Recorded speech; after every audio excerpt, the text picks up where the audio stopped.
Bismillahirrahmanirrahim. Assalamu alaikum dear students. I hope you all are fine. Today I am going to discuss with you social studies of class 3 and the unit number is 1. So let's open it. Okay students, open the page number 1, unit number 1, and the name is The Earth as a Living Planet.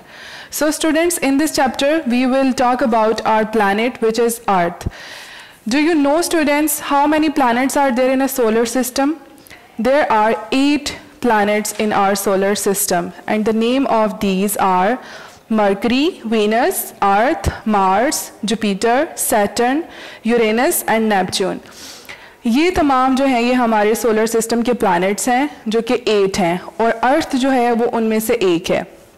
So let's talk about our planet Earth. The name of our planet is Earth. हमारे planet का नाम अर्थ है यानी ज़मीन. If you look at our planet from space, अगर आप space से इस planet की तरफ देखते हैं, it will be like a huge blue ball. तो ये एक बड़ा सा आपको blue color का ball नज़र आएगा. Earth is our home and we all share it. ज़मीन हमारा घर है और हम सब इसमें रहते हैं. Earth is the only planet that has life. ज़मीन एक ऐसा प्लैनेट है जहाँ पर ज़िंदगी मौजूद है. Why do you think that it is the case? ऐसा क्यों है, क्या आपने कभी सोचा है? Earth consists of land and water. ज़मीन जो है वो land यानी कि जो ज़मीन है और उसका और एक हिस्सा ज़मीन और 3 हिस्से उसके पानी है, water. Earth consists of land and water.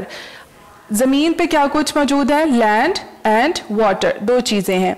71% of the earth is water. अब ज़मीन पर 71% जो हिस्सा है वो पानी है, whereas 29% is land, और जो बाकी का 29 बचता है उस पे ज़मीन है. The land is divided into 7 continents. अब ये ज़मीन जो है आगे से 7 कॉन्टिनेंट्स में डिवाइड की गई है. कॉन्टिनेंट्स कहते हैं ज़मीन का एक बड़ा सा टुकड़ा. And water is divided into 5 oceans, और पानी को जो है वो 5 जो है वो समंदरों में उसको डिवाइड किया गया है. A continent is a large piece of land. जैसे कि मैंने आपको बताया है कि कॉन्टिनेंट किसको कहते हैं? ज़मीन के एक बड़े से टुकड़े को कॉन्टिनेंट कहा जाता है. And N ocean is a large body of water, और ओशन उसको कहते हैं जहाँ पर ज़्यादा तादाद में पानी मौजूद हो, क्वांटिटी उसकी ज़्यादा हो. Look at the given map to see the different continents and oceans of the world. आप इस मैप में भी देख सकते हैं कि यहाँ पर मुख्तलिफ कॉन्टिनेंट्स हैं और ओशंस मौजूद हैं. The 7 continents are North America. अब 7 कॉन्टिनेंट्स में कौन कौन से कॉन्टिनेंट्स शामिल हैं वो हम देखते हैं. North America, south America, Africa, Europe, Asia, Australia and Antarctica. अब ये 7 जो हैं कॉन्टिनेंट्स हैं जिनमें एशिया है जहां हम रहते हैं. अब हर कॉन्टिनेंट में डिफरेंट किस्म की जो है वो कंट्रीज़ पाई जाती हैं, बहुत सी कंट्रीज़. जैसे कि फॉर एग्जांपल अगर एशिया की आप मिसाल लेते हैं तो एशिया में हमारे पास 48 कंट्रीज़ हैं, like China, Pakistan, India, Bangladesh, Japan etcetera. तो आगे से जो एक कॉन्टिनेंट है उसको आगे से हम मुख्तलिफ जो है वो कंट्रीज़ में डिवाइड करते हैं, फिर कंट्रीज़ में सिटीज़ निकलती हैं, एरियाज़ निकलते हैं, तो इस तरह एक पूरा बड़ा सा कॉन्टिनेंट बन जाता है. द 5 ओशंस आर, अब 5 जो समंदर हैं उनकी बात करते हैं कि वो कौन कौन से हैं. Atlantic ocean, Indian ocean, Arctic ocean, Antarctic ocean and Pacific ocean. These are the 5 oceans in the world. ये दुनिया में पाए जाने वाले 5 जो हैं वो समंदर के नाम हैं. कौन कौन से? Atlantic ocean, Indian ocean, Arctic ocean, Antarctic ocean and Pacific ocean. Did you know that the Pacific Ocean is the largest ocean in the world? अब दुनिया में जो सबसे बड़ा समंदर है वो कौन सा है? Pacific ocean. उसका नाम है Pacific ocean. Our country Pakistan is located in the continent of Asia. जैसे कि मैंने आपको बताया है कि हम एशिया में रहते हैं. पाकिस्तान जो है वो लोकेट करता है एशिया में. There are many countries in Asia. अब जैसे कि मैंने अभी बताया है कि एशिया के अंदर भी डिफरेंट किस्म की कंट्रीज़ पाई जाती हैं, लाइक जैसे चाइना, पाकिस्तान, इंडिया, बांग्लादेश मैंने अभी आपको बताया. The map on the left shows the neighbouring countries of Pakistan that are Iran. अब यहाँ पे आप देखें, अगर आप यहाँ पे मैप को देखते हैं तो यहाँ पर हमारा पाकिस्तान है. This is Pakistan. यहाँ पे अगर आप मैप को फोकस करके देखेंगे तो पाकिस्तान है, पाकिस्तान के इर्द गिर्द जितनी भी हमारी नेबरिंग कंट्रीज़ हैं उनमें शामिल है ईरान, यहाँ पर उसी के बिल्कुल साथ आ गया ईरान, अफ़गानिस्तान, चाइना, इंडिया। ये हमारी नेबरिंग कंट्रीज़ हैं जिनके बॉर्डर्स हमारे साथ लगते हैं, पाकिस्तान के साथ लगते हैं, ठीक है। तो हमने यहाँ पर क्या पढ़ा कि जो कंट्री है पाकिस्तान वो है एशिया में, उसका कॉन्टिनेंट के नेम क्या है, Asia. There are many countries in Asia. The map on the left shows the neighbouring countries of Pakistan, और पाकिस्तान की जो नेबरिंग कंट्रीज हैं उनमें ईरान, इंडिया, अफगानिस्तान और चाइना है। Done. Now move to the next page, page number 2। My country Pakistan, मेरा मुल्क Pakistan. Pakistan got its independence on 14 August 1947। जैसे कि स्टूडेंट्स आप सब जानते हैं कि हमारा मुल्क 14 अगस्त 1947 1947 को आज़ाद हुआ था। It is a country located in the south Asia. अभी हमने लास्ट भी पढ़ा है कि हमारी जो कंट्री है वो कहाँ पे है, एशिया में, और उसकी जो डायरेक्शन है वो साउथ एशिया है, यानी कि हमारा पाकिस्तान जो है वो मैप में साउथ एशिया की तरफ पाया जाता है। Pakistan has a huge population, population कहते हैं उसकी आबादी को। पाकिस्तान की आबादी जो है वो बहुत ज़्यादा है। Population is described as the total number of people living in an area.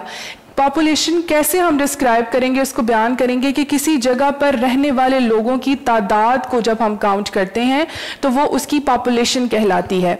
The 4 provinces of Pakistan are Balochistan, Sindh, Khyber Pakhtunkhwa and Punjab. अब पाकिस्तान के 4 सूबे हैं, प्रोविंसेस 4 सूबे हैं जिनमें बलूचिस्तान, सिंध, खैबर पख्तूनख्वा एंड पंजाब शामिल हैं। अ province is a small part of a country. Province क्या होता है कि किसी मुल्क का एक छोटा सा हिस्सा जो है उसको हम प्रोविंस कहते हैं। Punjab is the most populated province whereas, अब यहाँ पर वो बता रहा है कि पॉपुलेशन के लिहाज से यानी आबादी के लिहाज से पंजाब जो है वो पाकिस्तान का सबसे बड़ा प्रोविंस है, जबकि Balochistan is the largest province in terms of area, जबकि एरिया के लिहाज से जो बलूचिस्तान है वो सबसे बड़ा जो है वो प्रोविंस है। तो हमने यहाँ पर देखा कि आबादी के लिहाज से पंजाब जो है वो सबसे बड़ा प्रोविंस है और एरिया के लिहाज से Balochistan. The capital city of Pakistan, the capital city of Pakistan is Islamabad. अब बताया जा रहा है कि पाकिस्तान की जो कैपिटल सिटी है वो इस्लामाबाद है। कैपिटल सिटी किसको कहते हैं? A capital city is a place where the government leaders sit and make important decisions. Capital city को हम इस तरह डिस्क्राइब करते हैं कि जहाँ पे हमारी गवर्नमेंट का एक प्रॉपर ऑफिस होता है जहाँ पर बैठ के वो सारे लीडर्स जो हैं वो अपने डिसीजंस लेते हैं, इंपॉर्टेंट डिसीजंस लेते हैं, एक ही जगह पर इकट्ठा होते हैं और वहीं से काम आगे जो है वो पूरी कंट्री में चलता है। तो जिस सिटी में वो हमारी गवर्नमेंट बैठती है और डिसीजंस लेती है वो सिटी हमारी हो जाती है capital city. So there are many cities in Pakistan. Pakistan में बहुत सारे शहर मौजूद हैं। Faisalabad is an industrial city. Industrial cities का मतलब ये होता है कि ये सन्नती शहर है, यहाँ पे फैक्ट्रीज़ जो हैं वो बहुत ज़्यादा हैं। It has many factories. Sialkot is an other important city of Pakistan. Sialkot भी जो है वो पाकिस्तान की बहुत अहम जो है वो सिटी है। Many sports goods are manufactured in Sialkot and sold to other countries. Sialkot में जो है वो बहुत से स्पोर्ट्स गुड यानी जो खेलों की जो चीज़ें होती हैं, खेल में जो स्पोर्ट्स में काम आती हैं वो यहाँ पर बनाई जाती हैं और फिर उनको आगे जो है डिफरेंट कंट्रीज़ में भेजा जाता है।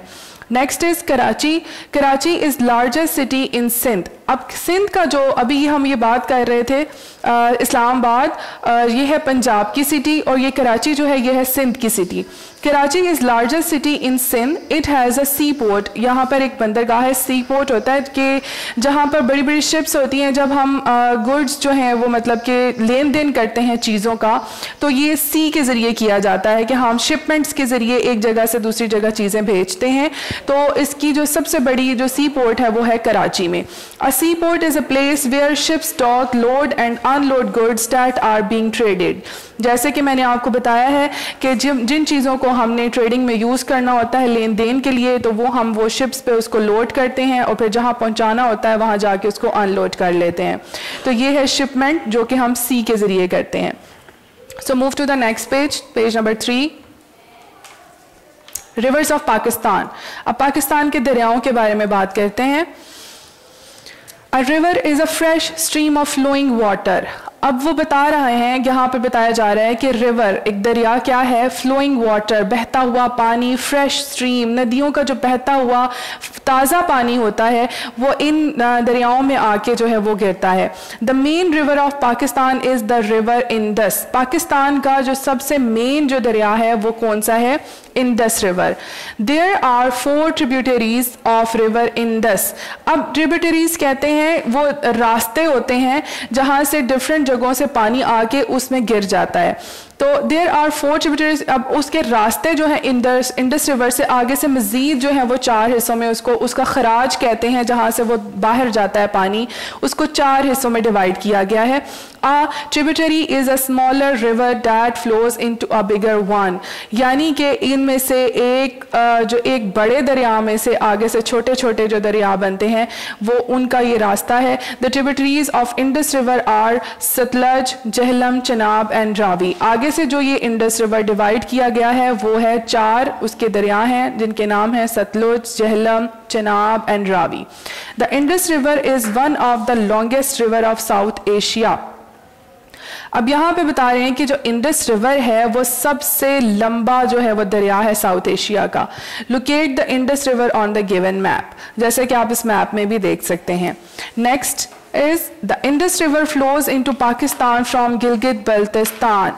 अब जो इंडस रिवर जहाँ से बहता है वो कहाँ से है, गिलगित बल्तिस्तान से।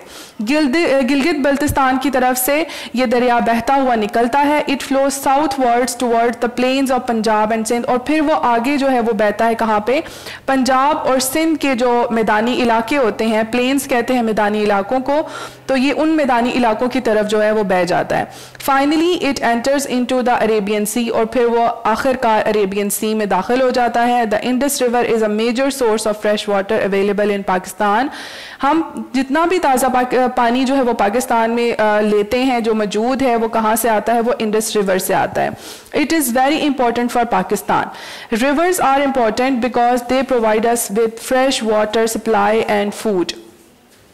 अब ये रिवर हमारे लिए इसलिए ज़रूरी है कि इससे हमें ताज़ा पानी मिलता है, और ये ताज़ा पानी जब हम अपनी क्रॉप्स में जो है वो यूज़ करते हैं तो उससे हमें खुराक मिलती है, क्योंकि पानी जो है वो बहुत ज़रूरी है फसलों के लिए। तो जब फसलों को प्रॉपरली पानी मिलेगा तो वो फूड पैदा करेंगे और वो हम खाकर ज़िंदा रहेंगे। Historically all civilization started on the banks of river. जितनी भी तहजीबें हैं जो हम हिस्टोरिकली पढ़ते हैं तारीख में, उन सब का आगाज़ जो है वो दरियाओं के किनारे ही शुरू हुआ था। So move on to the next page now. Page number 4. What is habitat? A habitat is a place where a living thing lives. Habitat कहते हैं उन जगहों को जहाँ पे जानदार चीज़ें जो हैं वो रहती हैं। Living things include all types of animals, plants and organisms that grow, breathe and move. यहाँ पर जितने भी जो प्लांट्स हैं, एनिमल्स हैं, ऑर्गेनिजम्स हैं, वो बड़े होते हैं, सांस लेते हैं और मूव कर सकते हैं। तो ये हमने यहाँ पे इधर डेफिनेशन पढ़ी है हैबिटेट की कि हैबिटेट क्या होते हैं। A habitat is a place where a living thing lives. Habitat एक जगह का नाम है जहाँ पर जानदार चीज़ें रहती हैं। Living things include all types of animals, plants and organisms that grow, breathe and move. So we will talk now about the habitat further. A living thing needs water, food, air and shelter to live. अब जिंदा रहने के लिए किन किन चीज़ों की ज़रूरत होती है, वो है पानी, food, air and shelter to live, और रहने के लिए जगह। It gets everything it needs from its habitat. Have you ever closely observed a garden? क्या आपने कभी गौर से गार्डन को देखा है? Have you seen? So there are many habitats in it for animals and plants. अब यहाँ पर जानवरों और पौधों के लिए बहुत सी जगह मौजूद होती हैं। A garden has food, water, air and shelter for the animals that live in it. अब बाग में ही ऐसी बहुत सी जगह मौजूद होती हैं जहाँ से हमें पानी मिल रहा है, खाना मिल रहा है, हवा मिल रही है, और वो तमाम जगह ऐसी हैं जो एनिमल्स के लिए मौजू हैं। मतलब कि वो बाग में दरख्तों पर बहुत से परिंदों के जो है वो घर होते हैं, शेल्टर्स होते हैं, तो वो हैं उनके हैबिटेट, यानी उनके रहने की जगह। Your neighbourhood is your habitat. आपके इर्द गिर्द, आपके हमसाया में जो भी जगह मौजूद हैं वो हैबिटेट हैं। You find everything you need to live in this habitat. You need food which you buy from stores. You need water which you get from your taps. Your house is your shelter, just like you. Animals and plants also live in different habitats. अब यहाँ पर वो properly बात कर रहा है, you find everything you need to live in this habitat. यहाँ पर रहने के लिए, जहाँ पर आप रह रहे हैं, जिस जगह पे आप रह रहे हैं, वहाँ पर रहने के लिए भी आपको हर चीज़ की ज़रूरत है। यानी you need food which you buy from stores. आपको उन चीज़ों की ज़रूरत है जो आप स्टोर से ले रहे हैं खाने के लिए।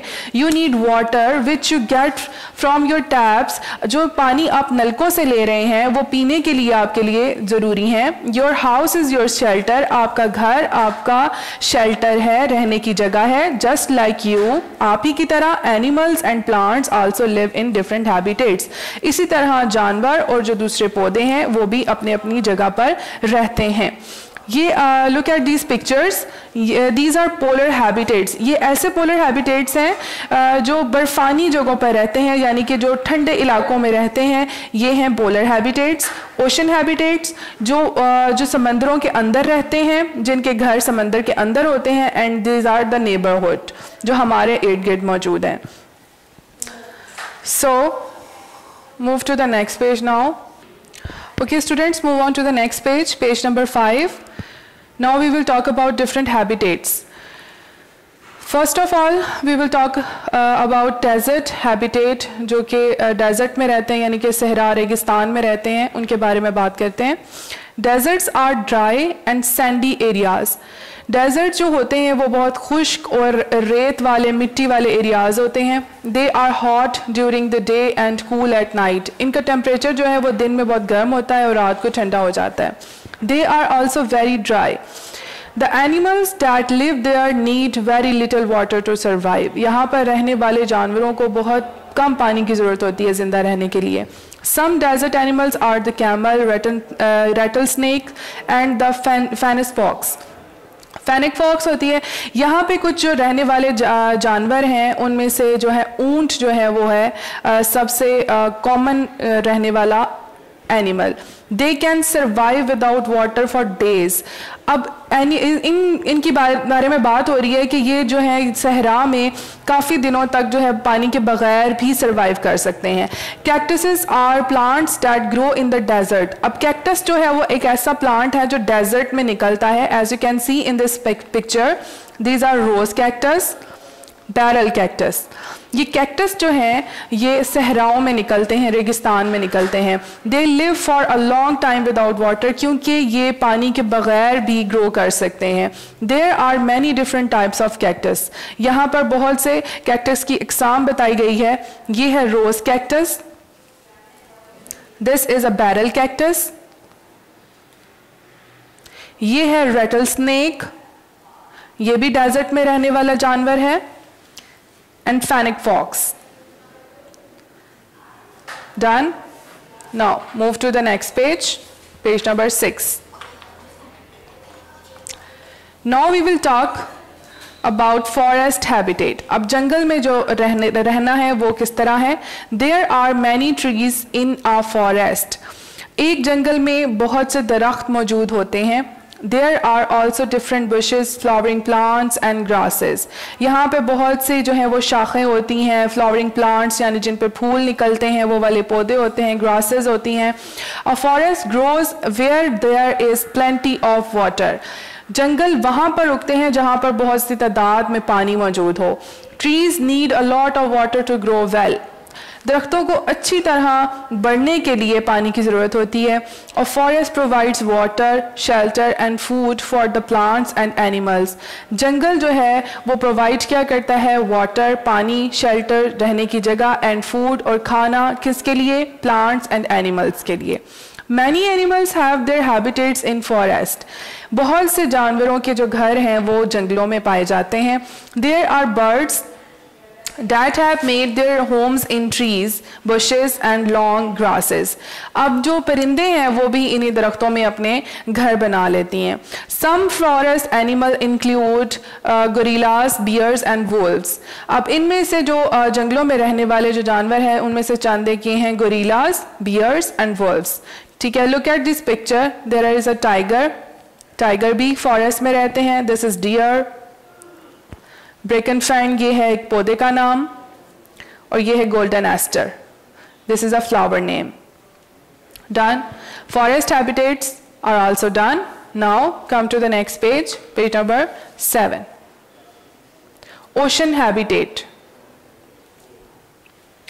ओशन हैबिटेट क्या होते हैं? यानी समंदर के अंदर रहने की जगह. Ocean habitats. 71% of the earth is covered by oceans. अब जैसे कि हमने पढ़ा है पहले भी कि 71% जो ज़मीन पे है वो पानी है, समंदर है. Ocean is a large body of salty water. समंदरों के अंदर जो पानी पाया जाता है वो सॉल्टी वाटर होता है, यानी कि नमकीन पानी होता है. The animals that live in the ocean are called marine animals. अब जो जानवर समंदर के अंदर पाए जाते हैं उन्हें हम क्या नाम देते हैं? Marine animals. उनको कहा जाता है marine animals. The oceans are very deep and dark. समंदर बहुत गहरे और अंधेरे वाले होते हैं, डार्क होते हैं. Have you ever wondered what kind of marine animals live in deep oceans? कि कौन कौन सी टाइप के जो जानवर हैं वो इन समंदरों में पाए जाते हैं. Millions of animals have their habitat in the ocean. बहुत मिलियंस के हिसाब से जो एनिमल्स हैं वो ओशन के अंदर मौजूद हैं, उनके घर उन समंदरों के अंदर हैं जहाँ पर वो रह रहे हैं. They live in the rocky areas. Rocky areas होते हैं जहाँ पे बड़े बड़े पत्थर नीचे मौजूद होते हैं समंदर में, तो उनके दरमियान में उन्होंने अपने घर बनाए हुए होते हैं. The smaller fish hide in the holes and cracks of these areas to escape the bigger fish. अब वो इन समंदरों के अंदर जो है वो छोटी छोटी मछलियों ने अपने घर बनाए होते हैं, क्योंकि बड़ी मछलियाँ अक्सर छोटी मछलियों को खा जाती हैं, तो उनसे महफूज रहने के लिए वो अपना शेल्टर जो है वो उन रॉकी एरियाज के अंदर बना लेती हैं ताकि वो उनको किसी किस्म का नुकसान ना हो सके. The bigger fish eat the smaller fish. Some fish eat marine plants and the algae that collects on the rocks. अब वो कहते हैं कि बहुत सी मछलियाँ ऐसी हैं जो कि प्लांट्स भी खाती हैं, ठीक है, और जो रॉक्स के दरमियान में जो छोटे छोटे पौधे भी निकलते हैं वो भी वो खा लेती हैं. Whales, sharks, octopuses, sea horses and star fishes are some well known marine animals. अब जो बहुत मशहूर जो हम अक्सर इनका नाम सुनते हैं समंदर में रहने वाले जानवरों का, उनमें है शामिल whale, shark, octopuses, sea horses and star fish. Look at this picture. There is a dolphin. ये है डॉल्फिन, ये है वेल, ये है सी वीड्स एंड ये है सी ग्रास. तो ये सारी चीज़ें जो हैं ये डॉल्फिन और वेल समंदर के अंदर पाई जाती हैं, और ये सी वीड्स और सी ग्रासेस जो हैं ये जानवर इनको खा सकते हैं और खा के जिंदा रहते हैं. Now move to the next page, page number 8. River habitat. अब दरियाओं में रहने वाले जानवरों के बारे में हम बात करते हैं. Rivers are not as deep as oceans. जितने समंदर गहरे होते हैं उस तरह दरिया गहरे नहीं होते. Many kinds of fish, insects and plants live in river habitats. बहुत से जो मछलियां हैं, इंसेक्ट्स, कीड़े मकोड़े हैं, और जो प्लांट्स हैं वो इधर रहते हैं, यानी दरिया के अंदर उनकी जगह है रहने की. Many have made their homes in the areas where the water is shallow. Shallow का मतलब होता है कि जहाँ पर बहुत कम तादाद में पानी मौजूद होता है, वहाँ पर बहुत से जानवरों ने अपने घर बनाए हुए होते हैं. Turtles, snails and beetles live here. अब उनकी मिसाल क्या है? Turtles, snails and beetles. Turtle किसको कहते हैं? ये हम कछुआ है. Snails हैं, ये जो स्लो चलने वाले जो कीड़े मकोड़े होते हैं उनमें शामिल है snail और beetles. Even birds make their home in the tall grasses growing by the river side. अक्सर आपने देखा है कि दरियाओं के किनारे बहुत लंबी लंबी सी घास जो है वो उगाती है, तो अक्सर बर्ड्स ने जो है उनमें अपने घर बनाए हुए होते हैं. River fish taste delicious because the water is fresh and not salty like sea water. अब जो दरिया में पाई जाने वाली मछलियां हैं, अगर हम उनको पकाकर खाएं तो उनका टेस्ट जो है वो बहुत ही ज़्यादा डिलीशियस होता है इंस्टेड के जो सी वाटर में पाई जाती हैं फिशेस, क्योंकि उनका पानी जो है समंदर का पानी वो सॉल्टी होता है, तो उनका टेस्ट इतना अच्छा नहीं होता जितना फ्रेश वाटर में रहने वाली मछलियों का होता है. The hippopotamus is found in slow moving reverse. अब ये हिप्पोपोटामस जो है ये पाया जाता है स्लो मूविंग रिवर, यानी कि जो आहिस्ता आहिस्ता फ्लो करते हैं, जिनका पानी जो है वो आहिस्ता आहिस्ता फ्लो करता है, तो ये उसमें पाए जाते हैं. हिप्पोपोटामस होता है दरियाई घोड़ा. Alligators and crocodiles live in and around water. Alligators and crocodiles ये मगरमच्छ हैं, ये रहते हैं अराउंड वाटर.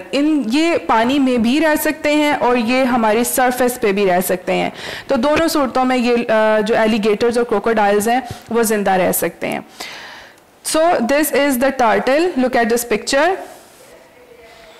ये है टर्टल. ये स्वैन्स हैं. ये स्वैन्स ये भी पानी में रहती हैं, टर्टल भी पानी में रहता है. ये है ट्रॉट, ये एक फिश की एक काइंड है, और ये है अनाबियास, ये एक प्लांट है. ये होते हैं दरिया के किनारे. Done. Now move to the next page, page number 9. Polar habitat. Polar habitat जो कि ठंडे इलाकों में, जैसे कि आप पिक्चर्स में भी देख रहे हैं कि यहाँ पर बर्फ़ानी इलाका है, यहाँ पर किन जानवरों के घर होते हैं, अब हम इसके बारे में देखते हैं. Polar regions are the regions on north and south poles. अभी पोलर रीजन्स कहाँ पाए जाते हैं? नॉर्थ एंड साउथ पोल्स की तरफ. These regions are extremely cold. ये बहुत ज़्यादा ठंडे इलाके होते हैं. The animals and plants that live here are specially adapted to the cold.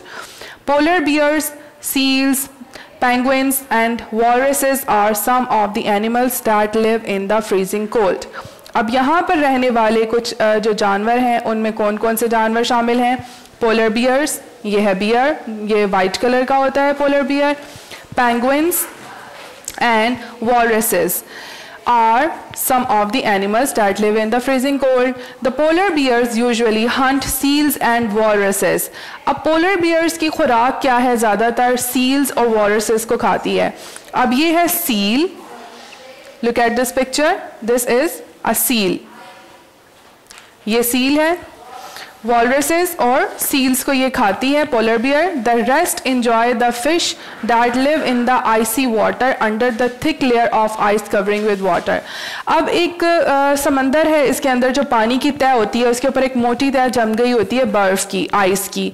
उसके अंदर जो पानी मौजूद होता है उसमें बहुत सी फिशेस होती हैं, वहाँ पे भी फ़िश पाई जाती हैं. तो बाकी जो वहाँ पर रहने वाले हैबिटेट्स यानी कि जो जानवर हैं वहाँ पर रहने वाले, वो उन फिशेस को खाकर ज़िंदा रहते हैं, और जो पोलर बियर है वो ज़्यादातर उसका सील्स का और वॉलरसेस का शिकार करते हैं. Done. Now move to the next page. Now it's page number 14 now. Okay, page number 14, weather. अब हम वेदर के बारे में बात करते हैं. पाकिस्तान में किस किस किस्म के वेदर्स हैं, कैसे कैसे मौसम हैं, कौन कौन से मौसम हैं, अब इनके बारे में हम बात करेंगे. Weather is a short time fluctuation in atmospheric conditions. मौसम क्या होता है? फ्लक्चुएशन कहते हैं कमी बेशी को. एटमॉस्फेरिक कंडीशन होती है जो फ़िज़ाई हालत होती है हमारी. अब इस फ़िज़ाई हालत में जो कमी बेशी होती रहती है, यानी कि जो उतार चढ़ाव होता है, कभी ज़्यादा कभी कम, उसको हम कहते हैं weather. A weather can change many times throughout the day. एक दिन में मौसम जो है वेदर वो काफ़ी दफ़ा चेंज हो सकता है. When you say that today it is cold, जब आप कहते हैं कि आज सर्दी है, और it is too hot, या आज बहुत गर्मी है, you are talking about weather, तो आप मौसम के बारे में यानी वेदर के बारे में बात कर रहे होते हैं. What is the weather like in the place you live? आप जहाँ रहते हैं वहाँ का मौसम कैसा है? There are many types of weather, some are. अब जो डेली चेंज होने वाले मौसम हैं उनमें क्या कुछ शामिल है? वो है रेनी. अक्सर आपने देखा है कि अचानक बादल आते हैं, बारिश हो जाती है शुरू, तो ये क्या है, ये रेनी इज़ अ वेदर। क्लाउडी, बादल आना, ये भी एक वेदर है। सनी, धूप का निकलना, this is a weather. Snowy, कि यहाँ पर बर्फबारी हो रही है, this is the weather. Windy, बहुत तेज़ हवा का चलना, ये सब इंक्लूड हैं वेदर में। Rainy, cloudy, sunny, snowy and windy are included in weather. These different weathers make up seasons. अब ये सारे जो different किस्म के weathers हैं, ये मिलकर क्या बनाते हैं, seasons, मौसम। Seasons are the part of a year normally divided by a particular kind of weather. यानी किसी एक ख़ास किस्म के मौसम को अगर आप कुछ अरसे के लिए महसूस कर सकें तो वो क्या कहलाता है, एक सीज़न कहलाता है, लॉन्ग टर्म, यानी कुछ अरसे के लिए एक ही किस्म के मौसम का रहना इज़ कॉल्ड सीज़न। अब सीजन्स में क्या कुछ शामिल है, winter, spring, summer and autumn are the 4 seasons. Pakistan में 4 किस्म के मौसम पाए जाते हैं जिनमें सर्दी, बहार, गर्मी और ख़ज़ां शामिल है। Pakistan is among the few countries that has all the 4 seasons. दुनिया में जितनी भी कंट्रीज़ पाई जाती हैं, सब ममालिक में, सब कंट्रीज़ में ये चारों सीजन्स नहीं पाए जाते। पाकिस्तान एक ऐसा लकी जो है वो कंट्री है जिसमें ये चारों मौसम जो है वो इंजॉय किए जाते हैं। Look at the pictures below to see the different seasons of Pakistan. यहाँ पे दिखा रहे हैं वो सीजन्स को। दिस इज़ विंटर, सर्दी का मौसम। स्प्रिंग, जब बहार आ जाती है, नए फूल, नए पत्ते निकलते हैं। दिस इज समर, गर्मी का मौसम। एंड ऑटम, जब सारे पत्ते झड़ जाते हैं, it's called autumn. Move to the next page now, page number 15। In summer, गर्मियों में the temperature is very high and usually there is very less rain. गर्मी में क्या होता है कि टेम्परेचर जो है वो बहुत ज़्यादा हाई हो जाता है, यानी गर्म हो जाता है, और बारिश जो है वो बहुत कम होती है। In winter it gets very cold, सर्दियों में बहुत ज़्यादा सर्दी हो जाती है। In spring the weather is pleasant, और जो इस बहार का मौसम होता है उसमें मौसम बहुत खुशगवार हो जाता है, इंजॉयबल होता है।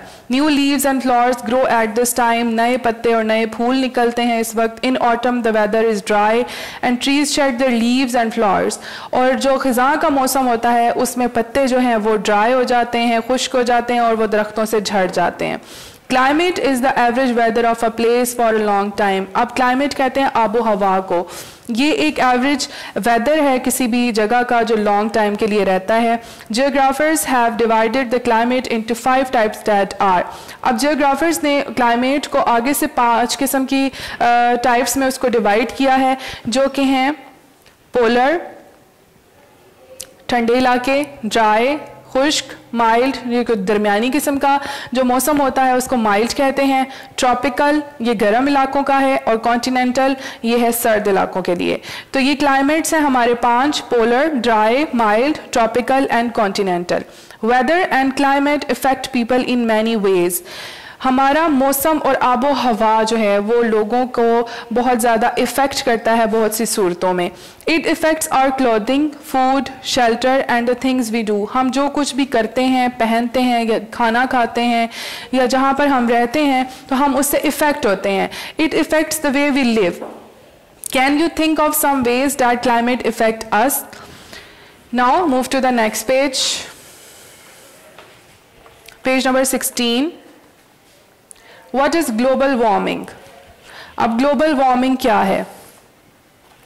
Like the climate of Pakistan, the earth also has a climate. It is called the global climate. जैसे कि अभी हमने पाकिस्तान के क्लाइमेट के बारे में पढ़ा है, इसी तरह यहाँ बताया जा रहा है कि ज़मीन का यानी अर्थ का भी एक क्लाइमेट होता है, यानी उसकी भी एक आबो हवा होती है, और उसको हम जानते हैं ग्लोबल क्लाइमेट के नाम से। पाकिस्तान के क्लाइमेट की तरह ज़मीन का भी एक क्लाइमेट है, और वो है global climate. Over the past few years, कुछ सालों पहले की बात है, the global climate has been changing. अब जो है वो ग्लोबल क्लाइमेट जो है वो चेंज होता जा रहा है। The earth is getting warmer because of the way people are changing the environment. जैसे जैसे लोग अपना माहौल चेंज करते जा रहे हैं तो हमारी ज़मीन जो है वो और ज़्यादा गर्म होती जा रही है। Environment is the natural and the man-made surroundings that are around us. हमारे इर्द गिर्द जो भी चाहे नेचुरल है या किसी का बनाया हुआ है, मैन मेड होता है, जो इंसानों का बनाया हुआ सराउंडिंग्स हैं, उसकी वजह से इन पर बहुत इफेक्ट हो रहा है। Trees, forest, rivers, buildings, factories are all part of our environment. हमारे माहौल में जो जो चीज़ें शामिल हैं उनमें दरख्त हैं, जंगल हैं, दरिया हैं, बिल्डिंग्स एंड फैक्ट्रीज हैं। Next is causes of global warming. अब इसकी वजूहात क्या हैं ग्लोबल वार्मिंग की, कि क्यों हमारी ज़मीन जो है वो गर्म होती जा रही है। Green house effect is an effect by which the earth traps it's heat in the atmosphere and become hotter. अब ग्रीन हाउसेस उनको कहते हैं, अक्सर आपने देखा है स्टूडेंट्स के ग्रीन हाउसेस में बहुत से प्लांट्स जो हैं वो लगाए जाते हैं, रखे जाते हैं, ताकि उनको टेम्परेचर जो है उनका मेंटेन किया जा सके। बाज़ जो प्लांट्स होते हैं वो अनसीजनड होते हैं, यानी कि उनका मौसम नहीं होता, लेकिन उसकी ज़रूरत होती है, तो उनकी ज़रूरतों को, उनके टेम्परेचर को, बाज़ प्लांट्स को बहुत ज़्यादा गर्मी की ज़रूरत होती है, बाज़ को थोड़ी सी ठंडक की ज़रूरत होती है। तो जिन प्लांट्स को थोड़ा हॉट रखने की ज़रूरत होती है उनका टेम्परेचर को, तो उनके लिए ग्रीन हाउसेस बनाए जाते हैं। तो यहाँ पर बताया जा रहा है कि green house effect is an effect by which the earth traps it's heat. अब ग्रीन हाउस से जितनी भी गैसेस और जितनी भी हीट निकलती है वो हमारे एटमॉस्फेयर में जो है वो मिक्स हो जाती है, यानी हमारी आबो हवा, हमारी फ़िज़ा में मिक्स हो जाती है, और हमारी जो है वो ज़मीन जो है वो गर्म हो रही है। अब आप जैसे कि इस देख सकते हैं इस पिक्चर में कि ये है हमारी अर्थ और इसके इर्द गिर्द है उसका सारा एटमॉस्फेयर। जब सूरज की रोशनी इधर ज़मीन पर पड़ती है या ग्रीन हाउसेस पे पड़ती है, तो यहाँ से वो मूव बैक करते हैं वापस स्पेस में या सूरज की तरफ। अब वो जब मूव बैक करते हैं तो हमारा एटमॉस्फेयर जो सूरज की गर्मी और वो यहाँ से ग्रीन हाउसेस की गर्मी, जो गैसेस जो बीच में मिली हैं, वो मिलकर एटमॉस्फेयर को और ज़्यादा गर्म कर देती हैं, जो हमारे लिए नुकसानदेह हैं। In the recent years, greenhouse effects has increased, which means that more heat is being trapped in the atmosphere. This excess heat is bad for the earth. जैसे कि मैंने आपको बताया है कि ये जितना भी एक्सेस हीट है, यानी कि इसका जो ज़्यादा हो रही है हीट दिन ब दिन, वो हमारी ज़मीन के लिए वो नुकसानदेह है। The main reason for this is pollution and deforestation. अब इसकी मेन वजह ये है कि ये हमारा जो माहौल है वो बहुत पोल्यूटेड हो रहा है, यानी कि गंदा हो रहा है, और डिफॉरेस्टेशन, जो हम दरख्तों को काटते जा रहे हैं, अपने माहौल को गंदा कर रहे हैं। Deforestation is cutting down of trees. Deforestation क्या कहते हैं कि ये जितना भी दरख्तों को काटने का जो प्रोसेस होता है उसको डिफॉरेस्टेशन कहा जाता है। Do you know that trees clean the air for us to breathe? क्या आप स्टूडेंट्स जानते हैं कि जो जितने भी दरख्त हैं ये हमें हमारे एयर को जो है वो साफ करते हैं, ताकि हम आसानी से सेहतमंद तरीके से सांस ले सकें। So move to the next page now, page number 17, effects of global warming. Global warming के इफ़ेक्ट्स क्या क्या आते हैं, अब हम इसके बारे में डिस्कस करते हैं। As global warming has increase, जैसा कि ज़मीन जो है वो गर्म होती जा रही है दिन ब दिन, the earth is getting warmer as a result. The ice caps are melting in the north and south poles. अब जितने भी नॉर्थ एंड साउथ पोल्स में जितने भी ठंडे इलाके हैं जहाँ पर वहाँ पर आइसिंग होती है, वो सारी इसकी वजह से, हीट की वजह से वो मेल्ट होती जा रही है। The sea levels are rising. अब ये मेल्ट हुआ हुआ पानी वो सीज में गिर जाता है, और उसका सी का लेवल जो है, समंदरों का पानी जो है वो ऊंचा होता जा रहा है, बढ़ता जा रहा है। Scientists have claimed that islands like Maldives will disappear in the next 10 years because of the rising sea level. Maldives जो है ये एक आइलैंड है जहाँ पर लोग विज़िट करते हैं, जाते हैं, उन्होंने वहाँ पर होटल्स बनाए हुए हैं, लोग विज़िट करने जाते हैं। वो बहुत ही प्यारा जो है वो एक आइलैंड है, लेकिन वो कह रहे हैं कि अगर यही सिचुएशन रही तो उम्मीद है कि ये मालदीव्स जैसे जो आइलैंड है वो भी बहुत जल्दी जो है वो ख़त्म हो जाएंगे, क्योंकि वहाँ पर समंदरों का पानी जो है वो दिन ब दिन बढ़ता जा रहा है। क्लाइमेट इज चेंजिंग, आबो हवा भी बदल रही है। Some places have not enough rain and some places have too much rain. कई जगहों पे बहुत ज़्यादा बारिश हो रही है और कई जगहों पे बारिश हो ही नहीं रही है। तो इसकी वजह से क्लाइमेट और ग्लोबल वार्मिंग जो हमारी इफेक्ट हो रही है। How can we reduce global warming? अब हम ग्लोबल वार्मिंग को कैसे कम कर सकते हैं? There are some things that we can do to reduce global warming. अब कुछ चीज़ें हैं जिसकी वजह से हम ग्लोबल वार्मिंग को कम कर सकते हैं. First of all we have to cut less trees. हमें कम से कम दरख्त जो हैं वो काटने चाहिए. मेक लेस पोल्यूशन, माहौल को आलूदा नहीं करना चाहिए, गंदगी नहीं फैलानी चाहिए. We should use things that are good for the environment. हमें उन चीज़ों का जो है वो इस्तेमाल करना चाहिए जो हमारे माहौल के लिए अच्छे हैं. फॉर एग्जाम्पल, मिसाल के तौर पर we can replace the use of plastic bags and paper bags with cloth bags to decrease pollution. अब हम जितने भी प्लास्टिक बैग्स और पेपर बैग्स का इस्तेमाल करते हैं, अक्सर आपने देखा आप बॉटल्स यूज़ करते हैं, पानी पीते हैं, वो आप थ्रो कर देते हैं, जहां आपका दिल करता है आप फेंक देते हैं. पेपर बैग्स भी हैं, वो भी आप ऐसे ही थ्रो करते हैं. इन सब की जगह आपको एक कपड़े का बैग जो है वो यूज़ करना चाहिए टू डिक्रीज पोल्यूशन, ताकि बाहर जो है वो माहौल हमारा गंदा ना हो. Practising 3 R's. अब ये 3 आवर्स एक ऐसा रूल है जो कि बनाया गया है to recycle, reuse and reduce. अब इसमें 3 आवर्स का मतलब है, आर से ही ये 3 लफ्ज निकल रहे हैं, रिसाइकल, रीयूज एंड रिड्यूस. अब इसमें क्या है, we all know that our resources are very few. हम सब जानते हैं कि हमारे रिसोर्सेज जो हैं वो बहुत कम हैं. सो टू सेव दैम, इन रिसोर्सेज को बचाने के लिए हमें इस 3R के रूल को जो है वो अपनाना चाहिए, उसकी प्रैक्टिस करनी चाहिए. This rule is called 3R because इसमें हम करते हैं कि वी रिड्यूस. सबसे पहले हम रिड्यूस करते हैं the number of things we use. हम जितनी ऐसी चीज़ों का इस्तेमाल जो कर रहे हैं उसको हम थोड़ा कम करने की कोशिश करें. नेक्स्ट, वी यूज दैम, कि जो चीज़ें हम इस्तेमाल कर रहे हैं उसी को ही हम दोबारा रीयूज़ कर लें. रिसाइकल, जिस तरह हम किसी चीज़ को इस्तेमाल कर रहे हैं उसी को ही प्रोसेस करने के बाद दोबारा से उसको रिसाइकल करके फिर वही चीज़ का इस्तेमाल कर लिया जाए, ना कि एक चीज़ को फेंक के दूसरी चीज़ को इस्तेमाल करना चाहिए. Can you think of other ways through which we can protect the environment. अब आप जानते हैं कि एनवायरनमेंट को प्रोटेक्ट करने के लिए आप कौन कौन से जो है वो वेज अपना सकते हैं. So students, this is the unit number 1. Let's move to the exercise now. We will do our exercise. The earth as a living planet. सबसे पहले हम इसके आंसर क्वेश्चंस करते हैं. Answer the following questions. So the question number 1 is, why do you think Earth is the only planet with life?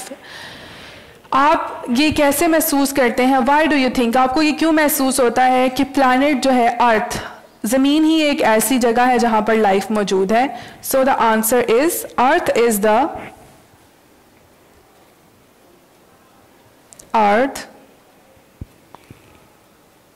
is the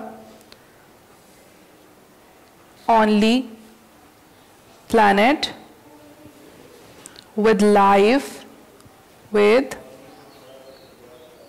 life because it has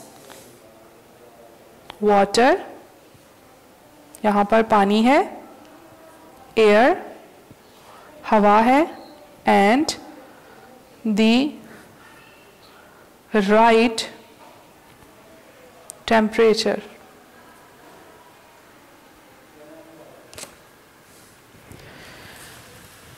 ज़मीन को इसलिए हम कहते हैं कि यहाँ पर लाइफ है क्योंकि यहाँ पर पानी है, हवा है और राइट टेम्परेचर है. What is an ocean? List the name of all the oceans. अब हम समंदरों के बारे में बात करते हैं कि समंदर क्या है और कौन कौन से हैं. Ocean is a large body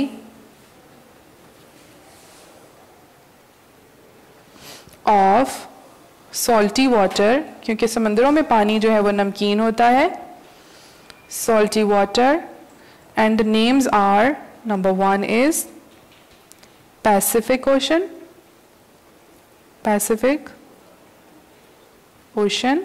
number 2 is Atlantic Ocean,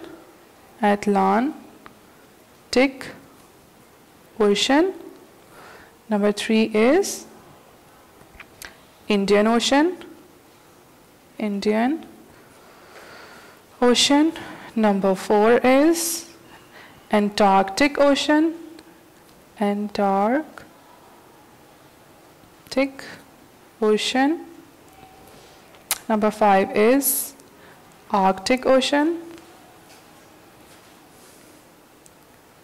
Done. These are the 5 oceans: Pacific Ocean, Atlantic Ocean, Indian Ocean, Antarctic Ocean, and Arctic Ocean. Next is, what is a continent? Continent क्या होता है? List the 7 continents of the world. जैसे कि हमने अभी unit में पढ़ा है. A continent is a large piece of land. A continent is a large piece of land. Continent एक बड़ा ज़मीन का टुकड़ा होता है. And the 7 continents are the 7 continents are, number 1 is North America, number 2 is South America,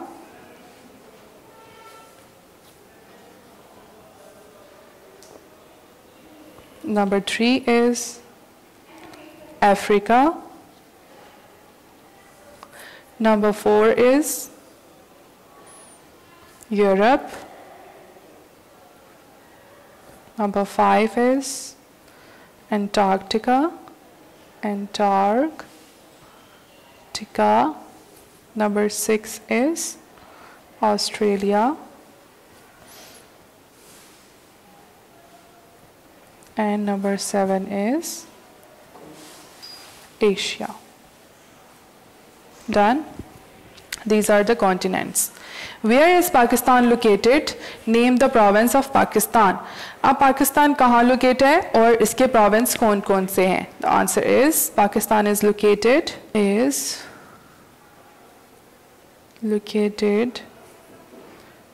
in the continent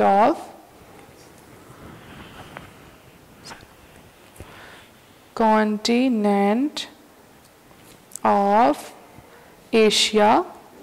Asia में पाया जाता है Pakistan. And there are 4 provinces of Pakistan. There are 4 provinces of Pakistan, which are, number 1 is Punjab,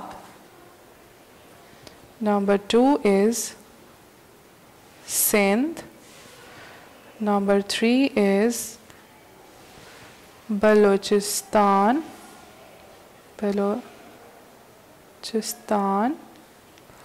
and number 4 is Khyber Pakhtunkhwa.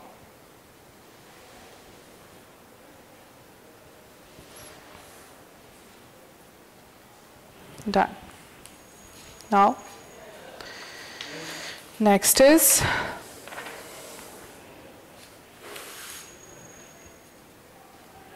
how is a capital city different from other cities? अब वो कह रहा है कि कैपिटल सिटी किस तरह दूसरी city से डिफरेंट होती है. And the answer is, a capital city is different. A capital city is different from other cities because it is a place, ये ऐसी जगह है where the government leaders where the government leaders sit, जहाँ पे government leaders बैठते हैं, sit and make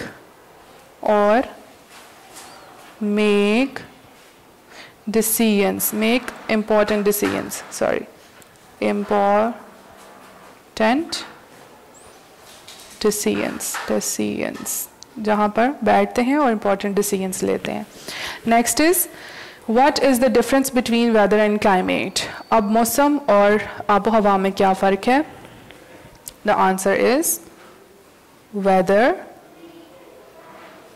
is the condition,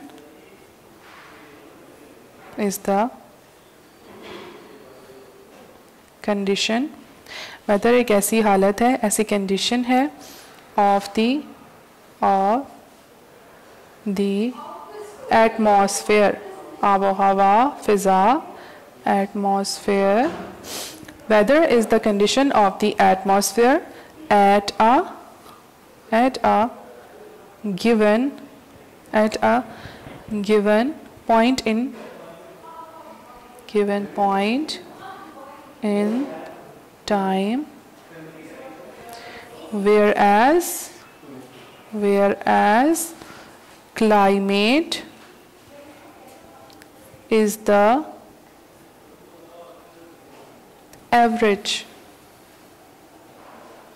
average weather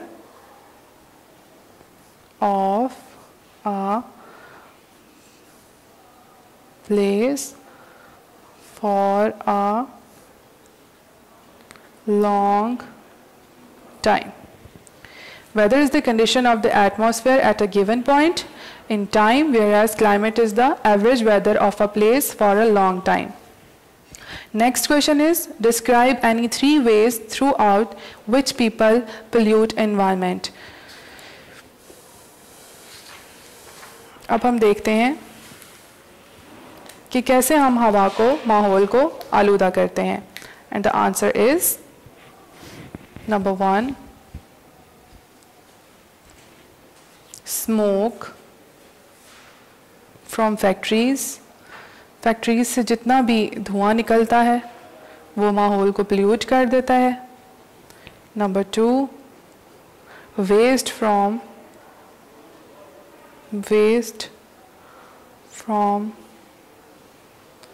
cities is discharged into water courses.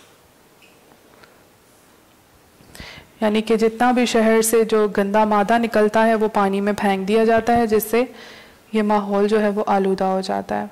Number 3 is the garbage, जितना भी कूड़ा करकट होता है, the garbage that we throw, जो हम फेंकते हैं, throw away, also pollute the environment.